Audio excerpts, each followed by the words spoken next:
కుటుంబం. కల్వకుంట్ల కవిత గారు కాటల్ అపార్ట్మెంట్లో ఉండేది.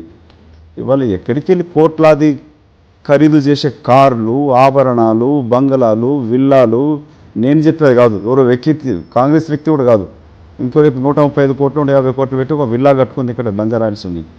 ఎవడ బస్సు ఏడికెళ్ళి వచ్చినాయి? నువ్వు ఉద్యోగం చేయకపోతే, వ్యాపారం చేయకపోతేవి, వ్యాపారం కూడా బ్యూటీ పార్లర్ పెట్టుకుంటుంది. కల్వకుంట్ల తారక రామారావు ఆఫ్టర్ ఆల్ అంట్లు దోమే ఉద్యోగం చేసుకుంటూ అమెరికాలో ఉండే, వీసా కూడా లేకుండా ఈ చెల్లెపల్లికి రాని ఏడుస్తూ ఉంటే, అప్పుడు చంద్రశేఖరరావు నా సహాయం తీసుకొని అతనికి మల్టిపుల్ వీసా తెప్పిస్తే, అప్పుడు it is a true, go and ask Chandrasekhara Rao అని.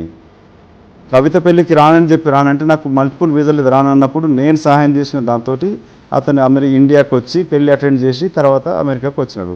అట్లాంటి ఆఫర్లు ఉద్యోగం చేసుకునే కల్వకుంట్ల తారక రామారావు దగ్గర ఇలా వేలాది కోట్ల ఆస్తులు ఎట్లొచ్చినాయి? చిరంజీవి ఇంటి పక్కన 120 కోట్లు కొనంట. కవితమ్మ గారికి డాలర్స్ కాలనీలో బెంగళూరులో 35 కోట్లు పెట్టి ఇల్లు ఎడిఫీలు వచ్చింది. ఈడీ నోటీసులు ఎవరికి వచ్చినాయి? హరీష్ రావుకి, తారక రామారావుకి, కవితకి.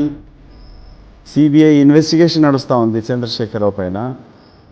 ఇవి మాట్లాడాలి కానీ ఒక మధ్యతరగతి వాడు ప్రాణాలకు తెగించి అధికార పార్టీ యొక్క ఎమ్మెల్యే నాయకులని, అధికారుల యొక్క అవినీతి బయట పెడుతున్నప్పుడు అతని క్యారెక్టర్ తీసే రీతిలో ఇవన్నీ ఆరోపణలు చేస్తూ ఉన్నారు. అంటే ఓకే, అంతవరకు నేను ఒప్పుకుంటాను. భాష వల్ల అరెస్ట్ చేసిరు అనుకోవచ్చా? నిజంగానే అవినీతి బయట పెడుతున్నారు?